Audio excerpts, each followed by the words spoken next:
Hey, it's Brandon. Welcome to Transform Your Workplace. This episode is sponsored by Swanson Health. Swanson Health is the only company to offer the full spectrum of wellness products for mind, body, and home. From quality vitamins and supplements to cruelty-free beauty items to eco-friendly home products, Swanson Health is here to keep you healthy. Swanson Health only supports products they're proud to use and give to their own families, backing everything by strict quality standards with the Swanson Quality Code.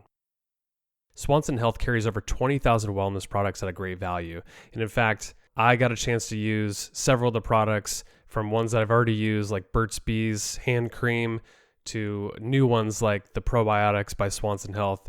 And I was so happy to use those products, and they're great. So pick up all of your favorite health products, plus discover new ones for your wellness routine, all while leaving money in your pocket. If you want to try any of Swanson Health's great products for yourself, use code WORK20 for 20% off on swanson.com.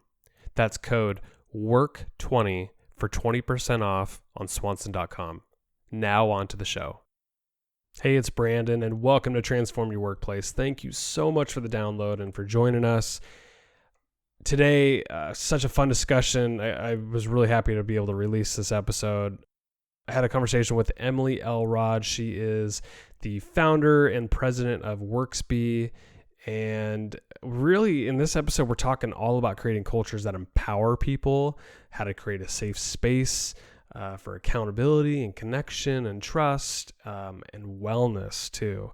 So especially right now, people are stressed out. They're working in a weird environment, maybe at home, or maybe there's different demands that they have on them if they're in the workplace. And people are scared right now because of everything that's happening in our nation or globally.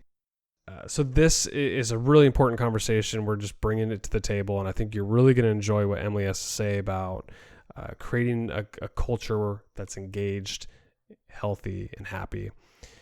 If you liked more about Emily and her content and her ideas, I actually appeared on her show. So if you like listening to me too and having me on the other side of the microphone, she interviewed me about personal time management and personal finances and money. Those are two subjects I love talking about. They never really quite fit with this show, but it's something I read a lot about and I practice a lot in my personal life. So I'll put a link in the show notes so you can hop on over and check that out. There's actually a video version of that one, so you can go check that out. But thanks for the support. I hope everybody's doing well. If you feel like you need to connect to somebody, I'm always available. Please, connect to me on LinkedIn or Instagram. You can message me on those two platforms and I'll respond. Hope everything goes well. I can't believe it's July already. Enjoy the episode. Take care.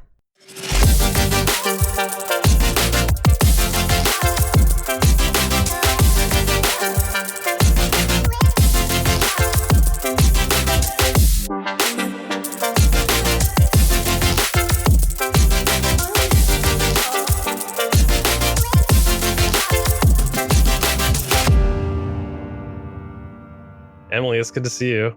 You too. I appreciate it. Well, I am appreciative of you of inviting me to have such a great conversation with such an awesome person. Thank you. It's interesting times right now. I think you would agree with that. You focus on creating safe spaces for accountability, connection, and you say life-changing results. Would you say any of those are lacking for most organizations and the employees within it at the moment right now? Unfortunately, I'd say all three. You can tell where the companies that are actually having a lot of those, because whenever you have the connection, accountability is a second hand to it, because you say you're going to do something and then you do it. It creates that connection and creates that trust. And in that aspect, if you continue with that, you do get results. But for the companies that are not doing any of them, I'm going to tell you, the human connection is the number one thing that people need to be starting out right now. If you have not, you're already behind, unfortunately, because it is getting put to the forefront even more that people matter. The beauty of it is whenever you focus on people, results do come. profits do come from it as well. So we've seen that time and time again, especially in the wellness industry. There's been a good bit of research based on that as well. Accountability, connection, life-changing results is kind of what makes up our model for sustainability, but also to getting to the success, because we want to see people thrive. The interesting point about, I think most organizations, what they're going through right now with working remote all of a sudden, and maybe they weren't working remote and all of a sudden just one day they're like, okay, you just got to stay at home. We got to somehow make this work. And the accountability piece is always something that probably comes up as a leader of an organization. You don't know exactly what your employees are doing. You can obviously set metrics and goals and all that and check in regularly. But I would say like the connection piece is probably the one that's glaringly obvious right now, where video calls and Zoom calls are not enough. I mean, that's very apparent to me because I've made the shift just like everybody else. And it's not the same as being in person with somebody and just, I don't know. I feel like empathy and all those things transfer so much better when you're in person versus if you're just checking in regularly on a video call. It's just not the same. So what have you seen from a connection standpoint that has worked in this weird time that hopefully we don't have to ever go through again? For me, I am a physiologist, which means I'm really nerdy and really, really love the body. I come from a background where I design machinery. Then I switched to helping design and craft environments. One thing that we know is that oxytocin, which I call it the loving grandmother, is something that is needed, but it's how we trust each other. And so for us, whenever we're talking to teams or organizations or even one-on-one, how can you create this trust, which is actually how we connect?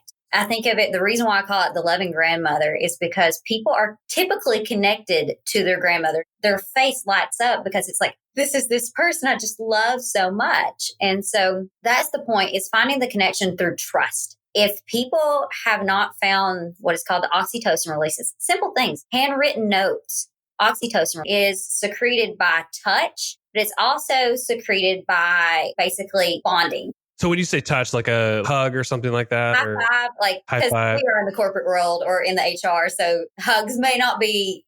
I'm a hugger though. That's like, I imagine you probably are too, and I'm like, that is the one thing right now where I'm like, this sucks. I can't hug you through a video call. I know, right? And that's the interesting thing coming from this, and that I've talked about with organizations, is a slow bringing people back for the connection aspect of it, because I am a hugger. Other people are not huggers. Understanding and self-awareness to already have that trust and that connection built so that whenever people do come back to it, you know who the people are that are like, this is scaring them to death. They don't want to be there. That's okay. Allow that. Because we also know that there's something called cortisol, which is the angry coworker of the body, and it is what cortisol stress. And it shuts off our learning centers of our brain. Literally, if you're going to ask people that don't want to be there, that are scared to be there, to come in, one, again, you're killing the connection, you're killing the trust and the oxytocin, but then you're literally having people that you're paying to do nothing because their brains cannot think. That's a really good point. They'd be disengaged at that point, right? They would be physically there in form, but their brain is saying, like, I don't even want to be here. Then it shows in productivity. Oh, and it does. And we've seen that time and time again. And Gallup has great research on that as well. But we know that whenever you do not create spaces that are safe, that you create spaces that are high stress. And that's typically where I fall, is where people are really stressed at. Utility, manufacturing, corporate, and healthcare is typically where I'm at. And the thing is if you have people that can't think, you can't go to the creative side. Creativity is what sparks innovation. That is what made all these companies where they are. I've never seen a company that just started off of, okay, I'm scared to death. Let's go do something. No, it's typically that they had this idea and they acted on it. That's what creativity does. And so again, going back to the connection aspect of it. Connection is also, we know Google's research, psychological safety. And to put psychological safety in like a little quick wordage is that it's where you can go in and not get your head bit off. I would say, I'm not going to go into depth, but this morning, psychological safety, I got a picture from a work site where this guy was literally standing underneath a 350-ton crane. Taking a phone call. Why? See, that was every bit of my reaction. Just step to the side a little bit. My thought process came after that was this is the leader, and the leader is not aware enough. And then, two, the person taking the picture, why didn't you say anything? My other thought is that they may just be taking a picture of the crane, and it may just perhaps that. Yeah, maybe it made for a good Instagram photo or something, and they were making a joke of it. But yeah, I see your point is like the person taking the photo should have been comfortable enough to be able to say, hey, boss, just step aside, still take your phone call, but just move. And see, and that's the beauty. Whenever you can have those conversations, that you already have those connections, that you're open enough that you can find and help with. This is just one little picture that was there, but I've seen it time and time again. Whenever you allow for that conversation, you allow for that connection, you actually get the results that you want because you are bringing in people from frontline that are actually touching and doing the job, and you're allowing them to come up with creative solutions that work for them. But for creativity, you can't have fear. It's interesting you bring up the fear part and just, I mean, you're talking about wellness from a holistic standpoint. I think that's the biggest flaw in a lot of wellness programs that organizations have. They're looking at one aspect of it. They may say, well, let's throw some money at a gym membership. Our people need to be healthy. Or let's bring in some fruits and vegetables and make people healthier as a result of that. You're looking at it from those points, but also safety in the workplace, happiness, probably mindset, productivity, all those things. Going back a little bit, do you think the common programs or even HR departments that a small, medium-sized company would have, are they equipped to handle a moment like this where if you let it run its course, I'm sure employees are going to be miserable, working from home in a crisis, probably feel disconnected. Do you think we're equipped for this? In essence, I will say yes. And this is the reason why, because I believe in humanity so much in the aspect that I joke, and it's not good business, but I wish that nobody ever had to hire me. But they do. Yeah. And the reason why is because all I do is I create a space for conversation, a neutral ground for people to come together. And we do look at what is called WISE principles. So we look at wellness, we look at intelligence, which is emotional intelligence, and then process improvement, safety, and empowerment. But just bringing people in and getting to know their ideas and sorting them out through a lens or a filter of values. And once you do that, it doesn't matter as long as you're looking at the human aspect of it. Because typically, I said this earlier to somebody, that conflict and communication, everybody says communication is the biggest issue. It's not, it's expectations. We all have these different expectations, but if we can clearly come together and create a safe environment where we can have set expectations and be held accountable. So it's that trust but verify. Then you can actually implement these processes that will make people's lives better. You don't have to have a consultant. You don't have to pay all this money. You just got to listen to your people and think they're valuable. It's interesting you brought that up. I mean, there's a book I quote all the time that I thought was just so simple, but yet profound. There was a book called How to Say Anything to Anyone, basically about upfront creating agreements between people, setting goals and metrics that they need to hit, because then the conversation downstream becomes a lot easier, right? Like, it's like, hey, you said you would do this. You didn't do that. So what do we need to do to get there? Or say like, hey, I've got this feedback for you and I want to give it to you. But if you didn't have that agreement up front, it's hard to do that. So like the connection piece just goes out the window if you don't take care of those things up front at the beginning of the relationship or when you hire somebody or whatever it may be. So it's a really good point that you're making. In the engineering, I was the only female around. I was the only female that was in the textile industry that did what I did. Coming in, being the only female, I learned real quickly that it was never, and I'm in the South, so I'll give that. I will say not all men are like this, but I've found they are more likely to run with it. And so I started that off and learned quickly because I used to get so offended. I'm like, I know what I'm talking about. But I'm like, okay, I don't need to get my intellectual. That's not the point. My point is to communicate what they want. And what they want is their idea.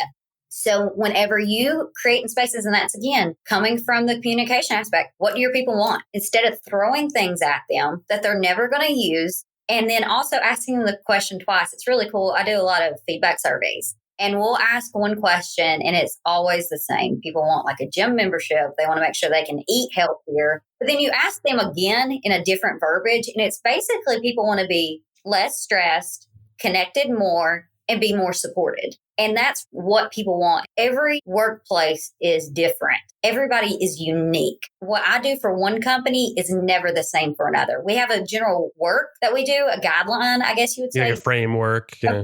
But it's always different. And that's the beauty of it because humans are not predictable. You worked inside of a large, probably enterprise level organization. I don't know if it was a wellness department. How'd that go? I want to hear maybe the flaws of being a single shingle wellness consultant within an organization, what that's like. There's two faults to it. So I will tell you, I learned how to do a wellness program extremely wrong. I literally had people come up to me. I feel like I'm a likable person. Most people don't. Oh, yeah. But they come up and literally cussed me out and told me how much they hated me. It was because what we did, and I believe it was wrong, is that prod and poke method. We have cows, and you're doing the same thing that we do to our cows. You're lining them up, and you're basically getting their vitals. Thanks for the visual, yeah. Yeah. So that is what you do to people, and that's what a lot of wellnesses do. And for sure, yeah. They're wasting their money because, let's be reality, with the ACA, you can actually go to your doctor. And the only thing is you're not getting their numbers. But we know if you go to your primary care doctor, you only have a 5% chance of going to the ER, which actually saves you money. But instead, because we're selfish as a company, we want to know the data to make sure that our people are where they need to be. Use your eyes. I think the heart is probably in the right place. They probably want to use that data to say, okay, let's shape a wellness program around where the biggest issues are. But then the flaw is you neglect the other people who are fine in those areas. There's so much to it. But the thing I found is stress. Yeah. That's the number one thing that's neglected in wellness. It's the number one thing that is neglected in safety. It's the number one thing that's just neglected in any human aspect is what you're doing. How is it affecting the people? We do a lot of things called frustration eliminations. It's kind of like, think lean Six Sigma style, but instead of looking at waste, let's look at the human side of it and the frustrations. And that's where I have seen in my experience, and the biggest frustrations I've had is that starting off, it was about how can we do things to people instead of for people. And that essence is where a lot of the failures come from, because we want to make sure that they have these fruits and veggies. But one, if they are stressed out, they don't even care. The example of my life story, and I think I've told you about this before, that I was a single mom. Before that, I had my bachelor's degree. I found I was pregnant out of wedlock in the South. And so for that, in essence, is like the ultimate sin because everybody can see it. And the shame that I had actually led me to almost my child dying. I almost died. My contraction. Because you're so stressed out? Yeah, because I was the shame and so stressed. Got it. My contractions was my liver swelling, breaking my ribs. Oh my gosh. Literally don't know what a contraction is, but I know what rib breaking is. And it's not fun. I had all the background and all the knowledge. I was eating right. I was doing the things I was supposed to. I was moving. I was exercising, but I was so stressed it didn't matter. And it still about killed me. So if I'm somebody that looks back and I'm doing the right things physically, but I'm not, how are other people? And I didn't even care. I knew it because I'd done it a habit so long, but it still didn't work effectively. So that's the reason why I think stress is the number one thing, and gratitude and doing mindfulness practices and setting yourself up. The challenge I've always come back to with stress is that there's only so much an employer can do. They want their employees to be happy, healthy, productive, all those things. I mean, that it ends up in they'll be more profitable, probably more functioning organization, more connected. But there's so much that they can't control. There's things that happen in your life as an individual that stress you out. My kids are stressing me out right now. Before we hopped on this podcast, they're fighting. It's crazy. And that alone stresses me. Everybody's got their own set of issues that they bring to work. I'm just trying to think of how do you as an employer provide enough resources so that way employees feel like they can manage their stress in a way that helps them, but also there's some accountability on the employee side to manage that too. I don't know if that makes sense the way I'm asking it. It's just, I feel like there's kind of a shared responsibility because on one side, corporations want more productivity. They want you to show up, bring your whole self to work, but also, not have that stress, deal with the impact, the negative sides of productivity. And then employee needs to deal with it as well. They need to have the tools to be able to do it. What do you think? The thing that comes to me first is something I actually had the conversation with somebody yesterday, and they quoted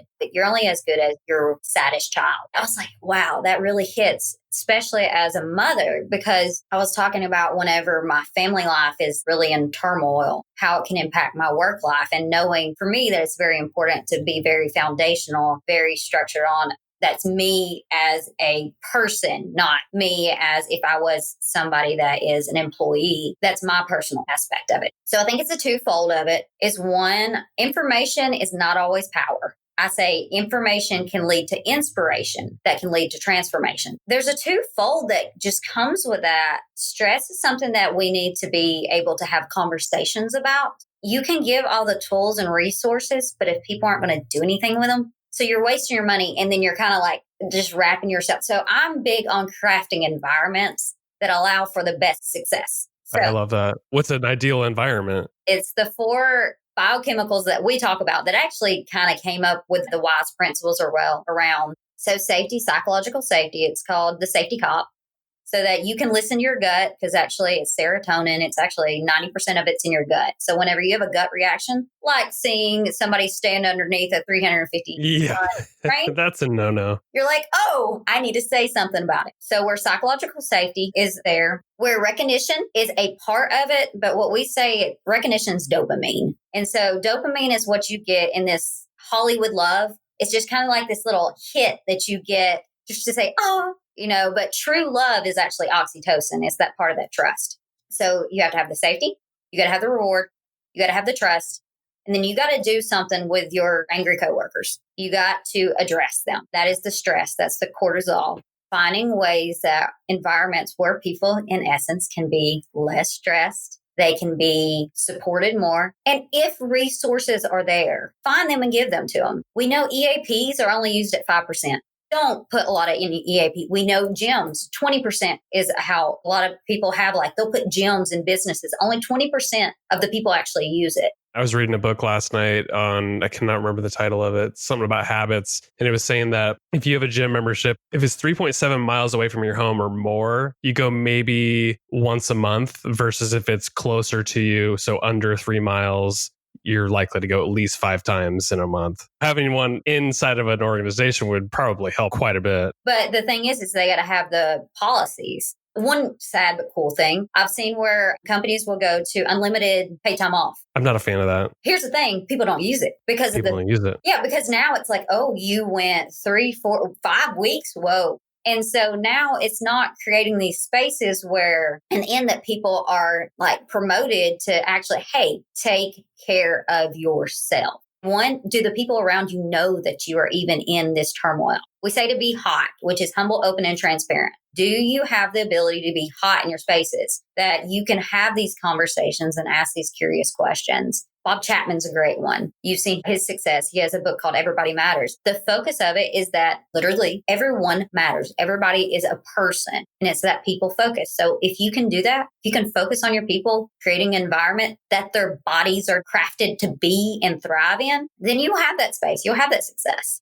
One of the things that I think about a lot, and I was going to ask you about it too, is like if employees are disengaged, they're burned out, they're stressed out, whatever those buzzwords are, but they sense something's wrong. What's the action to take? Seems to me that they should lead by example first in a way. They can't project something on their employees that they desire, but they should be living a healthy and de-stressed life first before they can even take any action. What's your sense on that? Well, we talk a lot about leadership, and I go in and speak with leaders because the aspect is if they can't lead themselves first, it's going to be very difficult for them to lead others. The aspect too is that you can't love others if you don't love yourself first, but it's not going to be given at the respect and level that it needs to. So you can fake it, but you're eventually going to have to make it a priority. Some things that I've seen is with leaders is that they will just not be that hot, not be that humble, open, and transparent. There is this stoicness that they kind of have with themselves because they can't look anything above a leader level. And so it's this mentality. So who cares for them? Who can care for the caregivers? Who can care for the leaders? And sadly, that's where a lot of the depression and anxieties come in. It's important. Just to say it at the minimum. It is extremely important for people to care for themselves first. If HR leaders in particular are listening to this podcast and they're like, yes, gosh, I mean, we've sensed this is an issue for a long time. I don't even know where to begin, or we have a budget for something like this, but I don't even know where to dedicate resources to. What's a good first step? When you hear from people reaching out to you, what's usually that breaking point? And where do you advise them to invest in? For me, we actually have a 5-part series, but the first one is just like implementation. What it is in that implementation and the initiation phase is that get to know people. Because what you're going to do is you don't know where to direct your resources if you don't know your people. In essence, ask the curious questions. And what we say is don't find people that are like-minded.